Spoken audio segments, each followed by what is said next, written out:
Hi అండి, అందరికీ నమస్తే. Welcome to Karthik creations. ఎలా ఉన్నారు అందరూ? బాగున్నారు కదా? మేము కూడా చాలా చాలా బాగున్నాం. ఈరోజు నేను మీకు సముద్రం చేపల పులుసు ఎలా చేయాలో చూపిస్తానన్నమాట. వీటిని గుడ్డింగ్ రాయలు అంటారంటండి. మనకి అమ్మిన ఆమె చెప్పిందనమాట. గుడ్డింగ్ రాయలు అంటారంట వీటిని. ఇవి ఎలా చేయాలంటే సేమ్ మన అన్వి ప్రతిదీ ఇదే ప్రాసెస్ ఉంటుందండి. కాకపోతే ఇది ఒక వెరైటీ కాబట్టి నేను మీకు చేసి చూపిస్తున్నాను.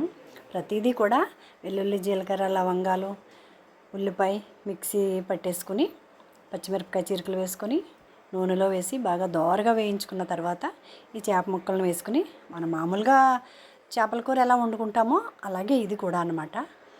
అయితే ఆ టేస్ట్ వేరు ఉంటుంది, ఈ టేస్ట్ వేరు ఉంటుంది, అంతే అండి.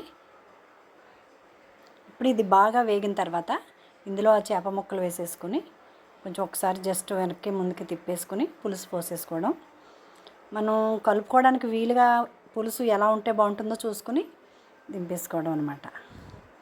ఇదండి సముద్రం చేపల పులుసు. తెలిసి తెలియక కలిపేస్తే కలిసిపోతాయి అనమాట. ఈ తల ఎలా అయినా సరే, ఇది చేప రెండు ముక్కలు అవుతుంది. ఈ తల ఎలా అయినా కొంచెం కచ్చపిచ్చగా అవుతూ ఉంటుందండి. కానీ అవ్వకుండా చూసుకుని మనం తయారు చేసుకోవాలన్నమాట. ఈ పులుసు కూడా చాలా బాగుంటుందండి. చాలామందికి సముద్రం చేపల పులుసు అంటే, ఈ పెద్ద చేపల కంటే కూడా, బొచ్చు చేపల కంటే కూడా ఈ పులుసుని ఇష్టపడతారండి చాలామంది.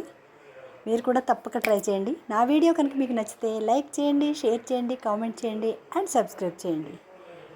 Thank you all.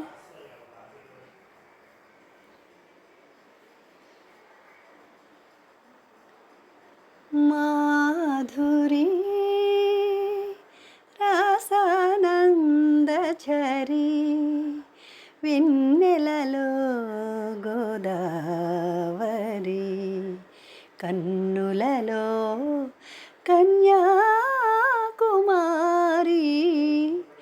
మాధురి రాసానందఝరి వెన్నెలలో గోదావరి కన్నులలో కన్యాకుమారి మాధురి మాధురి మాధురి.